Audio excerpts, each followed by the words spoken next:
Welcome back, ladies and gentlemen, to LCK Summer 2020. I'm Atlas, and I have the pleasure of being joined by the Valdanalist once again for another Saturday of LCK. And it's an interesting one. We get to continue down good old Yamato Cannon's wild ride through victory after victory. And now in round 2, they face off once again against KT. This time, KT actually has their roster together, and so that might change things.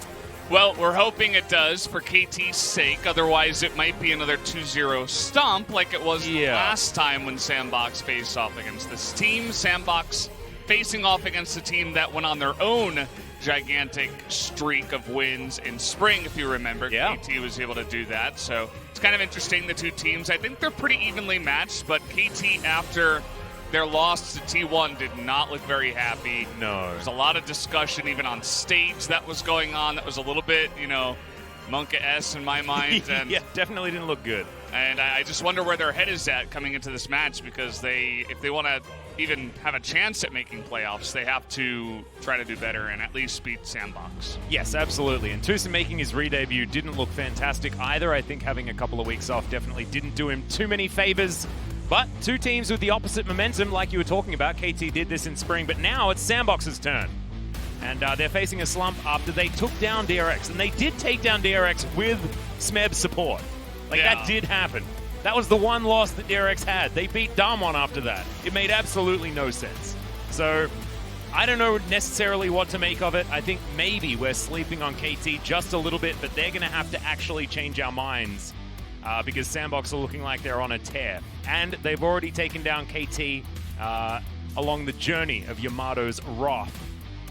But proceed like sharks. Yamato Cannon emphasized the importance of teamwork once again. Something about, sharks go alone, but we humans go together. Yeah. I found that a little bit interesting because I know that a lot of sharks actually hunt in packs. Maybe not the great white. There are certainly examples of sharks that do go into feeding frenzies and things like that, though. It's the passion behind it that matters, not the message. But as long as they play together as a team, that's always good. And Fate joining the lineup here. It says Mr. Consistent for Kuro versus Fate. Kuro has been consistent in not having the best stats, but we will see that a little bit later on. Consistently Fate, though, 11. Yeah, I don't know how that's even possible for Kuro, but Fate is just really good, actually. I think people are really hyping him up. I saw some stuff where they were mentioning Taker and Knight. I'm like, no. No, we're not quite there yet. Not yet. I mean, he's really good, and he's impressing a lot of people, but he has a long journey before he comes close to those two players. Let's not also pigeonhole him into having to, compete against those two straight away. I think straight out the gate, that might be a little bit too much pressure. And I know, based on the education system here in Korea, things like that pressure is what we're all about. But that's just a little bit too much, Yeah. You don't put your kid in preschool and say, congratulations on your doctorate. That's not how that works. Yeah. You will be a doctor one day, I swear. Well, these teams actually have pretty similar stats apart from that third one, but we are going to skip over it very quickly because we were busy talking about the Korean education system instead of the graphics on screen. We'll work on that for the future. Tucson, Aiming, Kuro, Bono, and so on is going to be your roster. Not going to be starting with Smeb this time around, and I think that does make some sense. I think so on has been fine on the top side. I think Smeb has certainly been up and down, especially in the laning phase, where he hasn't really been able to find his former self and that former glory that we know that Smeb has. And on the other side of the rift, this is the very exciting SANDBOX with, like you say, Fate in the mid lane with some pretty extraordinary stats for himself.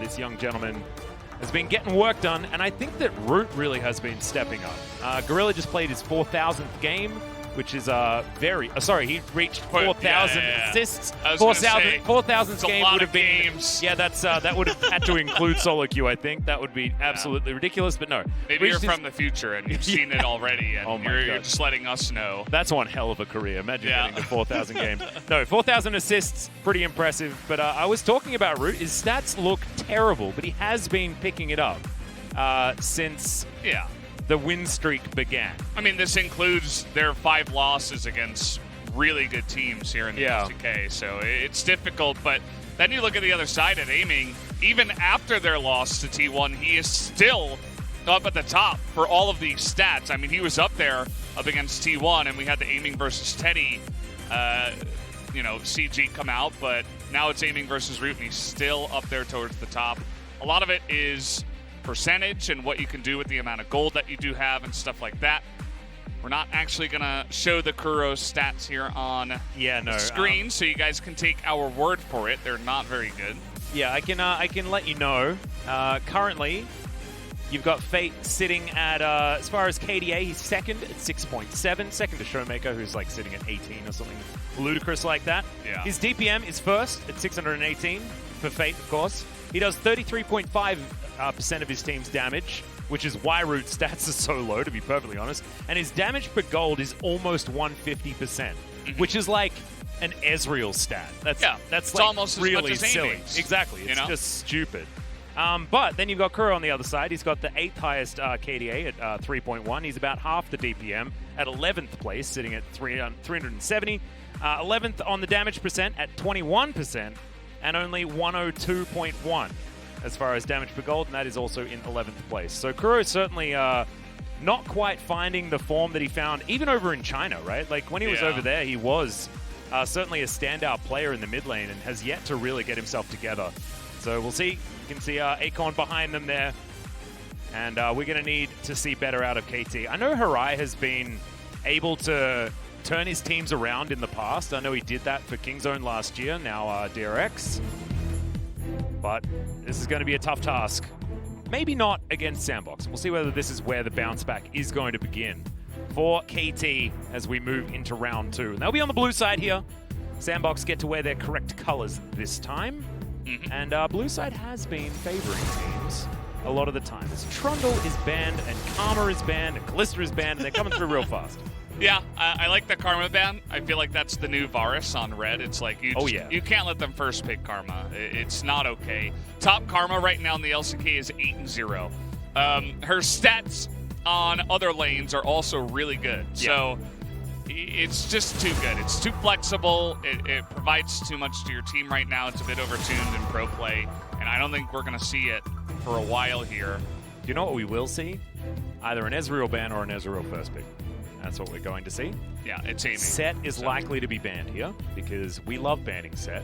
I can't explain to you or why. Volibear. Oh, yeah, Volibear. And actually, Volibear could be a first pick option as well. Ezreal going to be banned, Volley going to be first pick. Nice work, Vel. Yeah. We always kind of forget about the bear, but then I guess we forgot about the Varus as well. Yeah. He's still around. He's still good, and aiming will be playing him. Senna on this patch right now is 6-0, which is kind of interesting. And also, so they're going to pick her up alongside of Volibear. Super strange, though. I mean, Ellis has talked about this many times. I don't know whether he's co-streaming at the moment, but he might be. Can't see him on my little list, but that's all right. Probably will be switching it on relatively soon. As Bono... He's taking a little slumber right now. Yeah, a little slumber. Yeah, beautiful. There you go. Little sleep. I think I don't think he did the LCS co-stream last night because he was sleepy. So maybe he's just getting some well-deserved rest at this point in time. Likely sleeping. But, I mean, I digressed from my point, which was that Varus was picked as a counter to Senna. Lethality Varus in particular. Yeah. And then people realized that it was just busted good. And now you've got SANDBOX picking it into the Varus, which is quite interesting.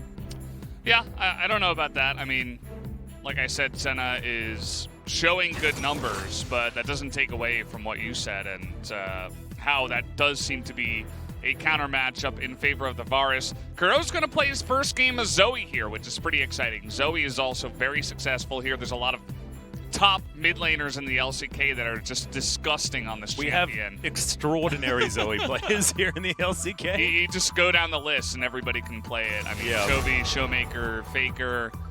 BDD? You missed out on BDD, who's like probably one of the best in the world at the champion. Like, obviously, there were too many, you know. Exactly right. I couldn't fit it into one It's not your fault. It's not your fault. There's just too many. Yeah, and speaking of great mid laners on certain champions, Fate showed some pretty gross Syndra play. Yeah. In a good way. And Syndra as well has been far higher priority in other regions than it is here in Korea. Actually, Syndra's generally like first pick worthy elsewhere. But hasn't really seen the same level of priority over here in Korea. So interesting to see SANDBOX able to pick that one up so comfortably, especially with Fate there able to wield it. Yeah. And I like Brad getting more and more presence here in pick ban. He gets picked up quite often, and with the poke composition that KT already have here, that can be pretty strong. If you lock someone down, you're going to have Chain of Corruption to follow it up. Olaf in your face. Zoe can obviously throw a lot of her own damage. So they take that one away. Wukong, also really popular. And Gorilla, he's loving the Tahm Kench nowadays. And I mean, he's always loved the Tahm Kench. Yeah. We've actually got the 2 Tahm Kench players actually with us here. Between Tucson and Gorilla, 2 of our older gentlemen here in the support role. And standing behind Gorilla, of course, is Joker there as well, one of our most veteran supports that we saw. Now, it's probably Guga, I think, that's actually the oldest, as he started his career a little bit before Gorilla did. The Rox Tigers came in just a little bit after.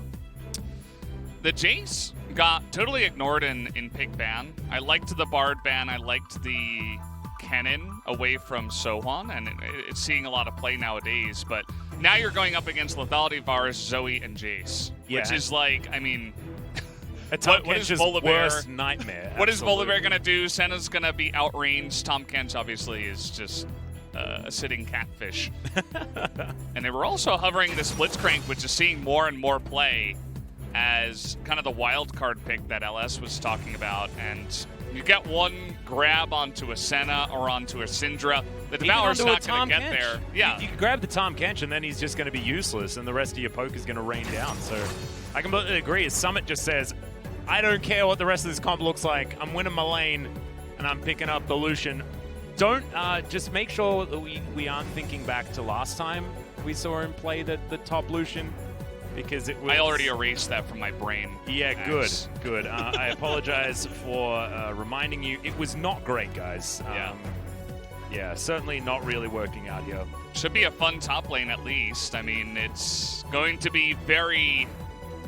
It's going to be a skill matchup, basically, between Sohwan and Summit. And Summit, if he comes out to play, I guess he can get ahead in the lane. And that is really what you need with Lucian, because if you don't get ahead with Lucian in your lane, then why even pick him? I mean, there are a lot of other options, and so... Yeah. We haven't seen too much Lucian success here, unless Deft is playing it, of course. But, I mean, that's in the bottom lane, though, right? Yeah. Deft actually, alongside Carrier, proved that Yuumi hasn't been nerfed enough, and Lucian is still decent on the bottom side of the map. Their draft yesterday was actually really cool for that first game, but it was another one of those Karma Top styles of draft. And this Lucian will not have that added benefit. So we're going to go over and check out that comp right here. And I feel like they really have just drafted straight into what KT wants to do head first. And it's going to be really, really hard unless they create some sort of crazy lane kingdom. Because the mid game is just going to be poke, poke, poke, free dragons, free anything around the map. Their siege potential on the side of KT is just extraordinary. Even being able to utilize the Blitzcrank to fish for hooks and grab themselves picks where they're looking for it. I mean, KT's comp looks really, really clean. And someone's going to electrocute Jace. Yeah. He's going to be in Summit's face right from the get-go. And this is something I've noticed here in the LCK. I know that LS loves to talk about comps and draft and how important it is, and he's right. But we do have a lot of LCK teams, especially SANDBOX, who just love to pick comfort, and they love to pick champions that they've won on previously. And if you look at their draft, it's kind of all over the place. They have a bit of engage with Volibear, but that's not hard engage. I mean, you can run away and kite that guy really easily with what KT have. There's a lot of problems with their comp and their draft, but if you look at the players individually, they're all really good on those champions individually. And SANDBOX are just like, we don't care about comp. Fate's going to play Syndra. Root's going to play Senna. You know, down the line. Gorilla's on like his champion that he knows how to play. OnFlake's picked up the Volibear. He's 2-0 on it now. Yep, and it's also better Olaf, and he was a fantastic Olaf player, yeah. As we've spoken about many times. So I think comfort is something that we definitely need to add a little bit of emphasis to. I think you're right. As we've got Sohwan picking up as much regen as possible as far as these runes. We'll see whether the Electrocute is going to be able to help him in this lane against Summit, who is going to have that big test. Like, I find it really rough because you're already on the back foot. You already have to make things happen as the Lucian in this lane, because if you go even, you're losing. And that's just, it's mentally really hard to deal with. Yeah. Our LCK teams love doing that, though. Yeah, right? Putting the pressure on themselves, trying to get ahead early.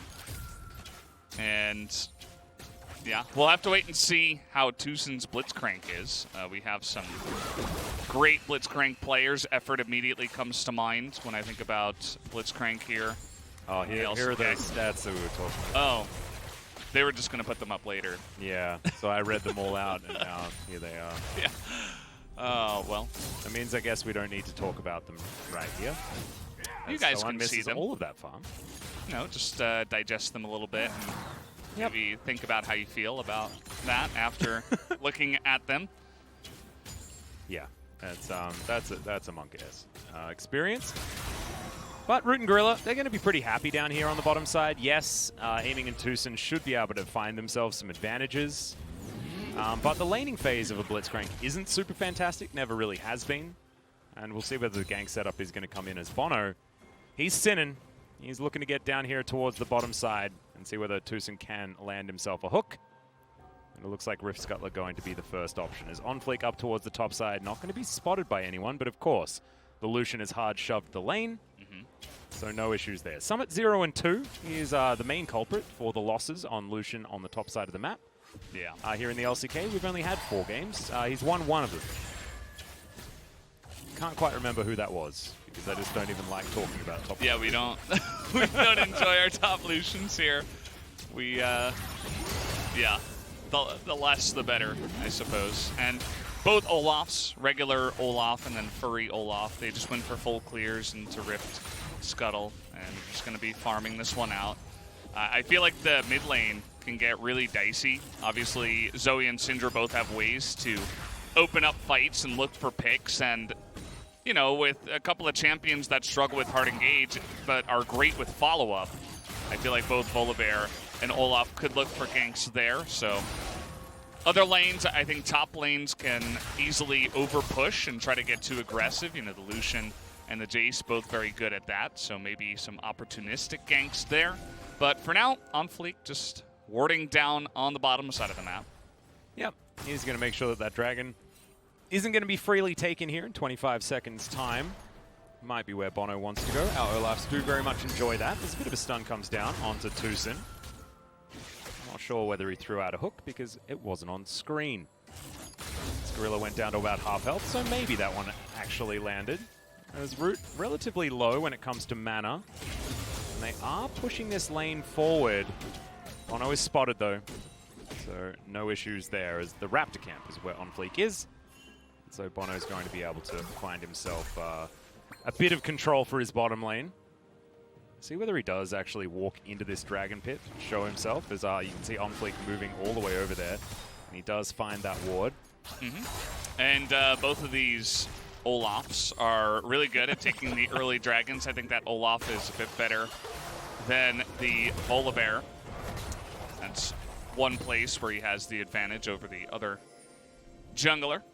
And we see that often with Olaf compositions, where you try to get the first couple of Drakes and just trying to snowball from there into try to picking up a Dragon Soul. But it doesn't always work out. Bono is going to get to work here on this first Drake, though. Oh, culling comes in here from Summit, but slightly misaligned. As he's going to push someone out, and no teleports for either top lane. So that is going to be good news here for Summit. Drake is taken here, though, and you can see KT owning the bottom side of the map pretty comfortably with their original version of the Olaf. Yeah, that's true. Aiming's also going for Manamune on the Varus. It's been a while since we've seen this particular build. Huh. That's very... It used to be standard, but certainly hasn't been recently. Solon is just playing ultra safe. Looks like he's been able to get a bunch more health after the play. Of course, he was forced to flash with the culling after falling behind to the level 6 Lucian, who's going to have a little bit of a lead here. The double Dorans and the longsword for Summit already means that he really wants to put the pressure on in the lane. He's going to delay some of his items to do exactly that. Yep, going back now, we'll see what he can actually afford. If he can get Bilgewater Cutlass here, it will actually be a lot of extra power that Lucian has available to him. Pings out onto the Lucian as it looks like he's sticking around. Wants to have a better back timing as on fleek. Chasing after Tucson here. Eat some honey fruit on the way as Summit will avoid that shock blast. And at least for now, the Lucian is working. He's got a wave coming into him and does have an 11 CS advantage. So being able to shove someone out, definitely reaping the rewards here is the Lucian. Yeah, it's been a pretty slow one to start this off. Even the junglers are just farming it out, and nobody attempted a gank anywhere on the map. Both mid laners just pushing to their heart's content, not really trying to set up any ganks or anything like that. On Fleek is here now, alongside of Bono. They might run into each other. Yep, beach balls being thrown around here.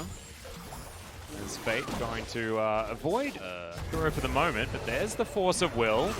Sky Strike comes in, ulti goes down there from Fate, who is going to use the cleanse.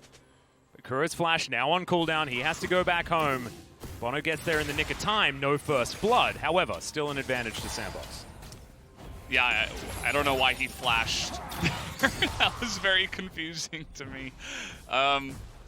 As we look at the top lane once again, Sohan is having a bit of trouble, especially with the culling against that Lucian. Still no teleport, and he's just going to have to run up there and probably lose some more CS. And yeah, small little mid lane gank that was not handled as well as it could have been by the side of KT, and they're going to fall behind a little bit in the mid lane as well. So we talked about winning lanes and trying to use comfort on their side. SANDBOX are getting a small lead through that, but they're still behind that early Infernal Drake, which is giving KT a bit of value here. Yep, bit of extra power. Mountain Drake going to be coming in next in just under 2 minutes time. There's Kuro here just looking to try and get back into a favorable position in the mid lane. Misses that bubble, but thankfully we've just cruised away from that particular image as quickly as we can. Aiming will deal with this minion wave pretty comfortably. He does have himself a slight lead, but as the dust settles, it will be Root being able to get back up to basically parity. Tucson teleported into the mid lane, does have the unsealed spellbook on his Blitzcrank. And Kuro going to once again get some shove happening. We didn't get to see a replay of the mid lane fight. I guess they said it was, you know, there wasn't enough action that really happened here to make it worth it, as now everybody's going to try to rotate up to the Rift Herald, as is customary here, as is tradition in the LCK. Well, Kuro needs to try and find some of these paddle stars to soften up the members of SANDBOX. We've mentioned that KT do have a pretty powerful poke composition, but they don't want to just go all the way in onto SANDBOX, who want to do exactly that. Undertow does some work. Piercing Arrow is fantastic as Fate has to be moved out, but the hook from the Blitzcrank is so strong. Denies the shield instantly, and Gorilla is just taken down. A very sad catfish. This is what we were talking about. If KT gets that damage across SANDBOX, SANDBOX has no way of actually doing anything in these fights. It was so sad to watch them just file through, and they're like, can we please have a chance here at fighting around the Rift Herald? And they have no hard engage. They have no way to really get backline access with their team. Their only hope really is Volibear jumping into a fight, but you could see that their burst damage straight from the get-go from KT is more than enough to shut that down. And it does look like KT's pretty massive draft win is looking good for them, even though they did get a little bit behind early on in the game. If they can continue with this, then they should be in a good spot. Yeah, it's real rough. See where Shelly's going to go as well, as Bono does have himself quite a few camps of a lead. Tucson looking for on fleek, does have vision available, but decides not to pull the trigger. Not quite in position was the rest of KT, but now, this is what we were talking about. I mean, fighting around objectives is so hard for SANDBOX, because KT set up position, they just cruise around, getting the poke in. and then things get really dicey. On Fleek is over here, but there's no vision available for SANDBOX, and they're going to have to give up yet another Drake. We'll see whether it's going to be Cloud or whether it will be the Ocean. Ocean would be much better if SANDBOX want to get back into this game, but it's not going to be that. The only dragons that SANDBOX can hope to get are going to be those Clouds. Which I guess movement speed going to be pretty good for trying to get in. Yeah. But I don't know whether that's... it's not going to solve the draft issues that they have as this game goes on. And if it's even attainable, I mean, they got to get 4 in a row here. Yeah. And it's not going to be the easiest thing in the world for them. I suppose that the alt CDR is going to be pretty good for Fate.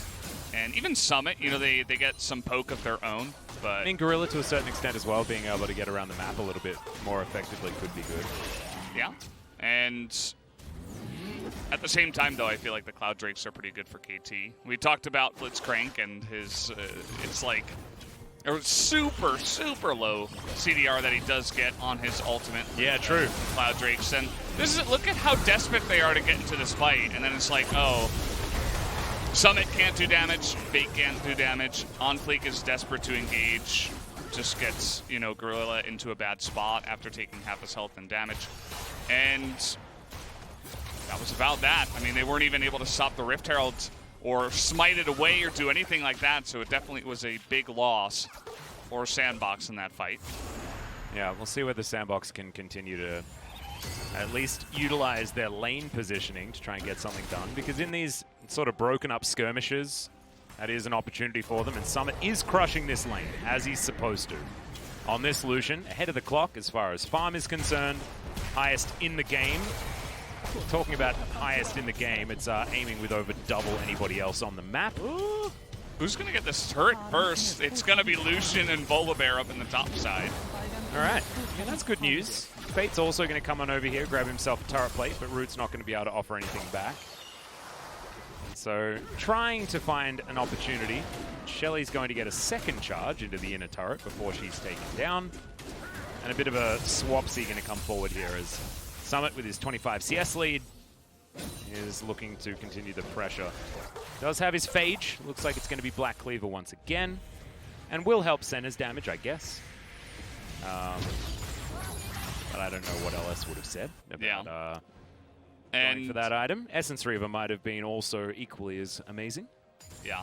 And even though the Jace is getting behind, he did start off with the Ghost Blade. It's going to give him some lethality. It's not going to be great hitting into the Volibear, but it will be quite good up against those 3 squishy members that are on the side of SANDBOX. So even from behind, he can get some value alongside of his team comp that they do have going on here with the poke. And of course, Varus is going to be stacking that up after his Manamune. Yep. Does finish off here. And this has been a very slow pace. I mean, SANDBOX haven't really been able to get anything done with their slight early lead. They got in the lanes. KT were just able to bully SANDBOX enough to make them back off before any more kills came in around the Rift Herald. And also kind of just gave over the Drakes at the same time, didn't bother fighting around them. So has been kind of a slow one here to start us off. 100%. Interestingly, Tusin's gone with a QSS as his first item. As, okay, Fate just going to cleanse. That bubble was about to stun him up. Tusin trying to move into position here, but you can see, holds onto the Unleash power, didn't think that he had enough damage to actually take down Kuro there. Kuro also has a stopwatch completed, and so would have been most likely denied, as Fate should be able to collect himself this cannon as he flashes and misses it, unfortunately. Just trying not to die instead of getting the CS. Mm-hmm. I like how Fate flashes the bubble there. Sometimes you see players trying to save it, and then they're like, oh, even if I get bubbled, if I fall asleep under the turret, you know, if I fail to dodge it, then, you know, maybe I'll survive. But a lot of the time what happens is Zoe just straightens him up real quick, and then you're like, oh, actually I probably should have just flashed the bubble. The only thing is that maybe his team would have been able to follow up really quickly, even if he did die, and perhaps get a counter gank going, but because this is the lull state game 1, we will not have any kills. We will not have any further action.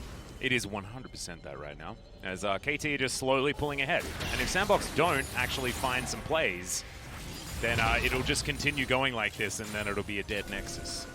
So I want to see what SANDBOX actually have in store for trying to get a fight to actually work. Cloud Drake going to be available in 3 seconds time, and it looks like SANDBOX want to fight for it. And Bono actually tanking a lot here as the culling flies in. This is the first fight that Summit's actually been a part of, but already he's down to half health. They have to be very scared of aiming and so on. They have a lot of extra damage to add over, and you can see already the Varus looking pretty hot. Chains of Corruption do go wide though. There's a Super Soaker. Gorilla does go golden. Dawning Shadow to keep the Tahm Kench alive. Bubble's going to snipe him there. The Piercing Darkness going to get that health bar back up, and the Piercing Arrow not going to be enough there. A lot of piercing. We've got Piercing Light, Piercing Darkness, and Piercing Arrow. Good luck. Yeah, the worst. Yeah, glad I'm not play-by-playing today. And every time that KT and SANDBOX are going to sit in the mid lane and just, you know, sit around and you drink a cup of tea and not really do anything or kill anyone, it's always going to benefit the poke comp, right? I mean, KT are just going to sit here. They're going to slowly chip away at your health bars until eventually 3 of your members have to back. And that just means an easy win for KT. Even if they didn't take your lives, they didn't get any kills, they still are able to stack up another Drake. They're able to get a bit more damage onto the mid lane turret.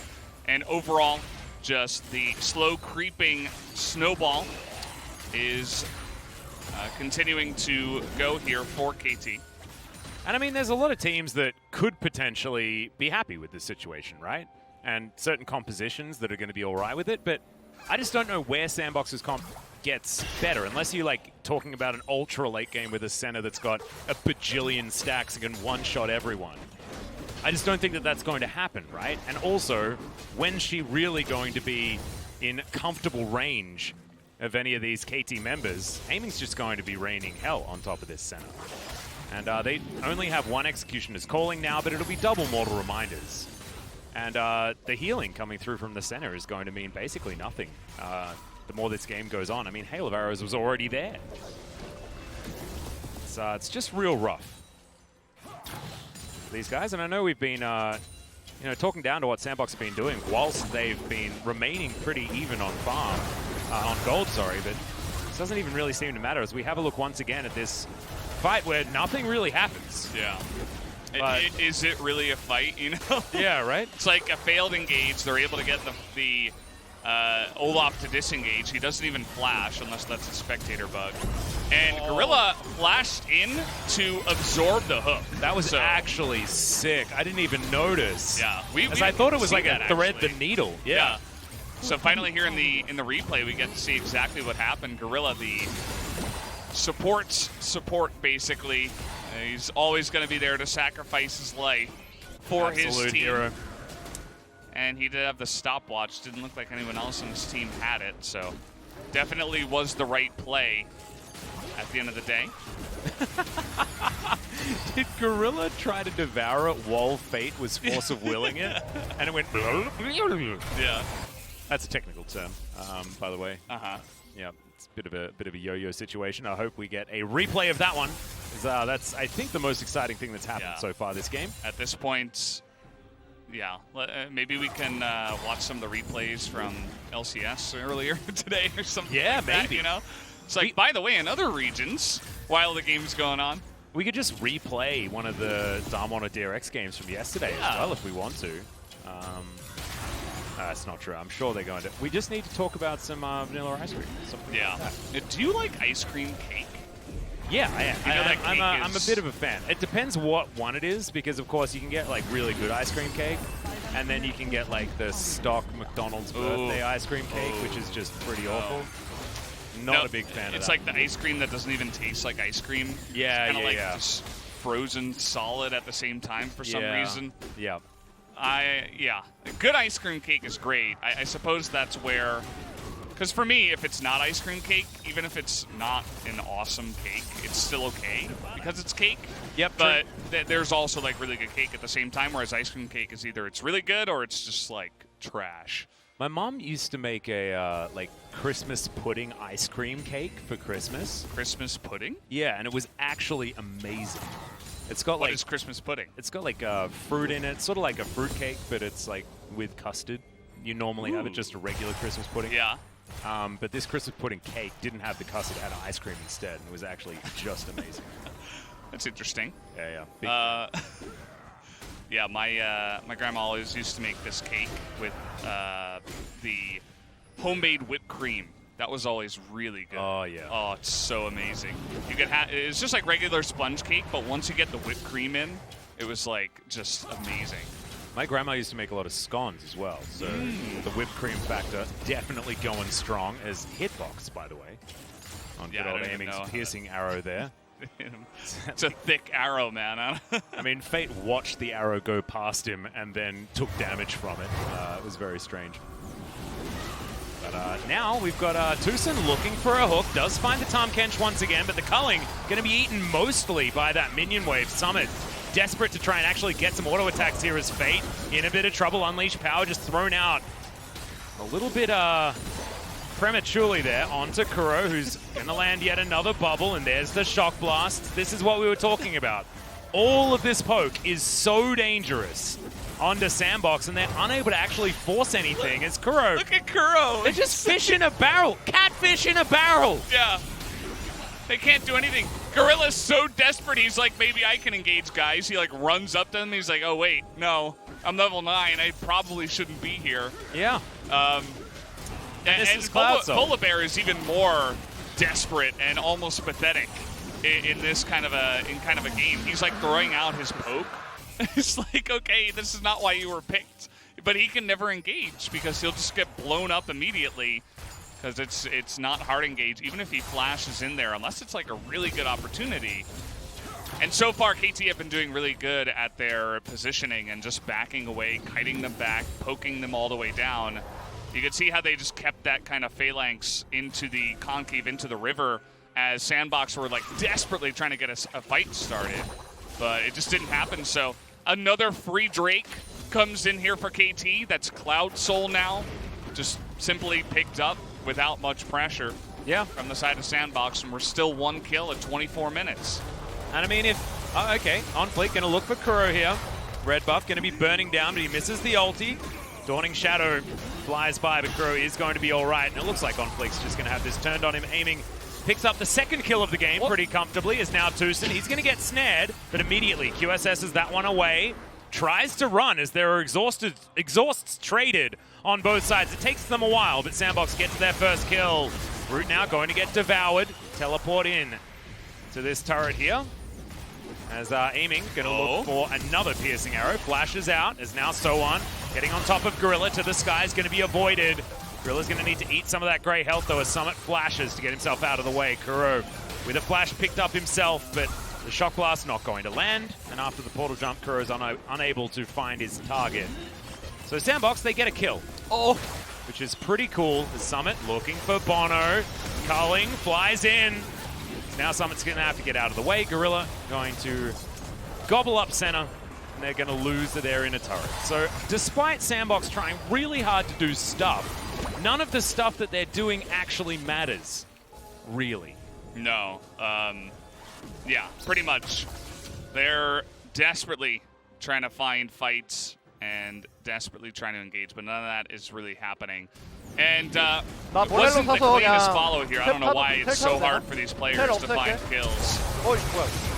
He was desperately trying to buy the Morellos, and then LS just, he possesses On Fleek. He's like, don't let him do it. And then Kuro. That's the right kind of window shopping, though, you know? It's like actually just baiting. And then Kuro buys it anyway, by the way, so. Oh, yeah. As is customary here in the LCK. I mean, it is up against Senna, so I suppose there is some of that. It takes away a lot of the healing up against the poke comp, which is very valuable. So. I mean, they're already going to have just 2 Executioner's callings, though, so well, I don't know whether it's entirely necessary, but that's fine. The more, the merrier. The merrier, I guess, at this point in time. Soan was like, if I can dodge the lick, then I can really get in their face, but it was a good spot there by Gorilla, who I feel like is having a great game, although, you know, there's unfortunately 0 follow-up, as I think there were 3 members there that all missed the cannon. Oh, God. Don't even know how that's possible. Well, I think it's now time for KT to move on over towards a Baron. and look to see whether there's any way that SANDBOX can actually stop them from taking it for free. So far this game, KT have walked up to every objective that they've wanted and taken it without any sort of response out of SANDBOX. And not because SANDBOX aren't doing anything, but because their composition isn't actually able to do anything. Yeah, especially from behind. I mean, yeah, they were able to roll their bit of an early lead that they got into something more, and then control objectives and force KT to come into them in a way. Then maybe they could have got it going. They would have had some of the similar problems in their composition, but if KT, you know, didn't handle it correctly and they felt forced into some objectives, then maybe SANDBOX could have gotten far enough ahead for it not to matter. But they got behind after the Rift Herald fight where the first kill happened. Yep. And since then, it's just been a little bit of sadness for SANDBOX. Sadness continued as the cannon creep is ignored once again. Summit gonna find Bono here, or has Bono found Summit? As immediately on Fleek has to ult to get himself out of the fight. Bubble's going to connect though, and Devour has to be used as well. Every single cooldown possible to save the bear, as he's gonna run back to the fountain. They're going to miss out on that added help, and it means that SANDBOX have to give away yet again more objectives. Piercing Arrow will find Summit. Yeah, it's about 30 a health bar, just from one ability that you are going to find very difficult to answer. And as you can see, damage dealt. Yeah, basically what we're expecting here this game. Yeah. Fade throughout his ult a couple times. Summit called in the lane and in the river a couple times. But other than that, they haven't been getting much effective damage, where KT has in spades been getting insane amounts of damage. Now we have Elder coming up here. I don't think that SANDBOX can just let this one go. And so he might just have one of the last fights in this game if they really try to make a case here. Well, they are at least playing the Dance Dance Revolution pretty well at this point in time against the poke. Root immediately though, after I say that, is going to take a shock blast to the face.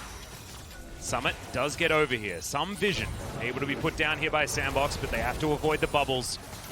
And the zoning done here by KT. It's really beautiful to watch. Another minion wave is going to push SANDBOX even further back towards their base. Just look at how far up Aiming can walk. There's just no way that SANDBOX can actually threaten them here. As Summit looks for Tucson, avoids the hook as there's the culling.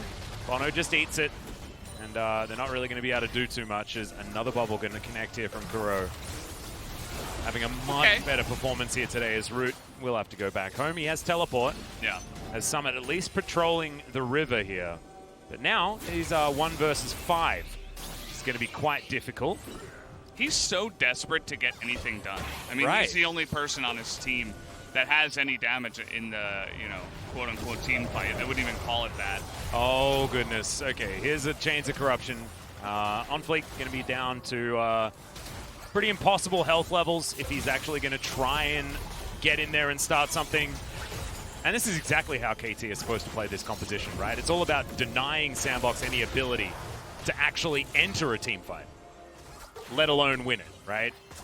As KT, they're going to start off this Elder. They feel like they might be at a better position at this point in time with On Fleek's health bar. On Fleek still has to stick around, but now the fight might actually start towards the top side. Exhaust going to be used onto Aiming here as the Elder Drake in amongst the mix. Fate's going to find himself a blue buff, but that's not going to be stopping any Elders. I suppose at least it reset. That's about the only positive news I can say for SANDBOX. And one way to engage if you have no engage in your comp is to try to surround them. And that's why I feel like Summit is actually doing a pretty good job, but he's all alone. I mean, he's the only one that's able to do anything. I mean, he's trying, and we'll see whether On Fleek can actually make this a 50-50. Gonna have the ultimate, but gonna miss out on that Elder. Now we've got Cloud Soul, Elder Drake, we got a dead bear. The Lucian, I think, died somewhere in amongst the mix as Bono flashing on top of Root. He's gonna go down. This should be the teamfight ace if they can chase down Fate, and they definitely can. There's no mobility really on the Syndra and the Tahm Kench. That's the double kill, and that will most likely be the game. They're pretty far away, but I think they're just going to run it down mid and see what they can get done. Obviously, tons of damage and some really nice wave clear. So they're just going to push this one in, and I don't know what to say, guys. It was a pretty straightforward game, and we were kind of feeling the effects as actually they're going to send Jace mid and then go at the Baron. They say, well, Volibear's coming up. We got Senna and Tahm Kench and Lucian soon, so let's play it safe. Let's take down the Baron first. And, I mean, at this point, they can essentially do whatever they want, so... I mean, right now they should be discussing what they're going to do in Game 2, to be honest. I think this game is well and truly over. As we're going to have a look at this fight one more time. And it's just such an uphill battle for SANDBOX. There is just nothing that they can really do against so much poke. Zonfleet's been late. If they got the Elder, yeah, right? It maybe with, like, Root and Fate, maybe they could try to poke back a little bit, but it just feels like a little bit too little too late. You would have lost Volibear pretty much immediately, like they did in that fight. And all that extra damage just makes all those squishy members even easier to kill with the Elder. Very straightforward. I mean, it took SANDBOX like 2 minutes to try to find an angle to even contest the Drake pit, okay? So the fact that they even got close, I suppose, is a win in some messed up way. Yeah. You also have to remember that Aiming locked in the Varus first pick. So SANDBOX knew that KT was going to draft poke. And look, Aiming has done absolutely anything that he has wanted for this entire game. That was pick 1. Yeah. It's face up, about as face up as he can get. Yeah. So a little bit inexcusable here. KT are just going to crash down these inhibitors. SANDBOX are going to continue to have absolutely no options as the hook is going to miss from Tucson there. Does get taken down to his passive shield, but as you can see, there's just no real answer from SANDBOX. Summit's going to be lit on fire, sent back to his fountain. We do have a pseudo-engage here as finally Aiming's going to go down. Gorilla eats some gray health, Tucson very low. KT are going to kite this one out. They do manage to take both Nexus turrets and 2 inhibitors, but it looks like SANDBOX have staved them off for the minute. Yeah, I mean, OnFleek found a very strange flank, and it was actually really effective how he was able to ult into the back line and get that fight started. And if they can find some kind of engage, it's not so bad even from how far behind they are. Of course, Syndra and Senna are going to have a nice amount of burst damage at this point in time. As you can see, it was all Tahm Kench getting the Volibear into the back line. And when you have no hard engage, this is about as good as it gets. The Abyssal Void straight to 5 members. Gorilla, he has played a huge sacrificial role for his team in this game. I feel like if SANDBOX would win, I might even give him the player of the game vote for it. Oh, 100%. I think it's if SANDBOX somehow managed to find a win. I mean, maybe there's a absolute mega play out of someone that'll get them over the line, but if you're just judging on what's happened in the first 34 minutes, I mean, Gorilla has looked pretty good. His Tahm Kench has always been good, right? But in this composition, it doesn't really matter, unfortunately. This Kuro's going to miss all of that farm, but I mean, is farm necessary at this point in time? Well, Fate's almost dead. Oh my god, that shot blast would have been the death of the Syndra. Now it's 4 versus 5. As, okay, yeah, well, very much 4 versus 5, as Sohan's going to be able to lock down that kill. Summit does a fair bit of damage there with the culling, but it doesn't really matter. This inhibitor should go down. Oh, Gorilla! Oh, damn, they are just fishing for catfish. And what was that ultimate on fleek? Doesn't even really seem to matter here, as it's a double kill for Sohan. Kuro throwing bubbles around, just having a good time as the bear is getting out of here. He doesn't want to be in amongst this game, but KT aren't going to let him. He's going to head towards the death chamber. 13-2. The Nexus is going to be taken down, and I think that was the biggest draft win that we've ever seen here in the LCK. KT steamrolls. Yeah. I don't know if LS woke up in the midst of that game, but I just know that he's probably going back to sleep now after that one. I don't even know who to give the player of the game to. I mean, I think maybe you have to give it to Aiming, who did it like a bajillion damage. But I mean, yeah, I guess we so. need to give it to Harai because, or Acorn, depending on who came up with that drop. Yeah, I mean, there were some good hooks, but it was basically fish in a barrel for everyone, yeah, you know, right. including Blitzcrank. So even though he got good hooks, it was like free hooks. Yeah. I'm just gonna give it to Aiming. You know, May as well give it to the Whatever. guy with the big At this old point, numbers. you know, like, Yeah. And honestly, it was the pick of the Varus, you know, that got the ball rolling for KT. yeah, we'll just say that's a vote for the Varus pick, I guess. Yeah. But, yeah. Red 5 Lucian. I know that LS, who is going to be co-streaming the LCK today, guys, so if you want your dose of LS, you can have that one open as well. But I imagine when the Lucian 5th pick on red side came in, he probably wanted to go back to bed. Yeah, probably just turned off the co-stream. He's like, yeah, whatever. I mean, at the same time, though, it did feel like Summit was only one of the only people, not because I'm not saying it was a good pick. I'm just saying, like, he was trying to, push out and squeeze out every ounce of potential power out of what Lucian could do, which was not much in that game. The Volibear, totally useless, unless, otherwise you would have to just Abyssal Voyage into 5 members to try to get him to do anything against this poke composition. Fate was desperately trying to do stuff on the Syndra. Got a decent amount of damage. Didn't matter. Yeah. And, just a very plain to see for pretty much everybody. That was a very hard draft to win for KT. I mean, we mentioned it at the very beginning. It was objectives were going to be impossible. They were. The game was lost by SANDBOX. Let's see whether KT can bring it home in Game 2 after the break.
와도 없고. 나 신드라 포킹 맞았다. 만피. 그래 15초. 미드라인 가고 있어 이거. 피 없어 피 없어. 그래 신드라 개피 신드라 개피. 신드라 개피. 밀자 이걸로 타보자. 신드라 개피. 타부터 타 좀 타봐. 나 신드라 땄어. 아 오케이 나이스. 나 그랩 3초. 나 원호고 피 좀 채울게. 미드 오면 안 되냐 얘들아? 가줄게 미드 가줄게. 미드 가는 게 나을 것 같은데. 그래 신 글래치 잡아. 나이스. 언다이네. 볼배 찐다. 끝났다 이거. 죽일 사람. 못 죽이겠다. 오호 빠른데. 제발 죽일 사람 준영아. 죽여 가자. 와 나 진짜 세다. 나이스. 뭐야, 왜 이렇게 좋았다. 좋았다. 다음 판 잘해보자. 막타 대결. 막타. 아. 내가 했다.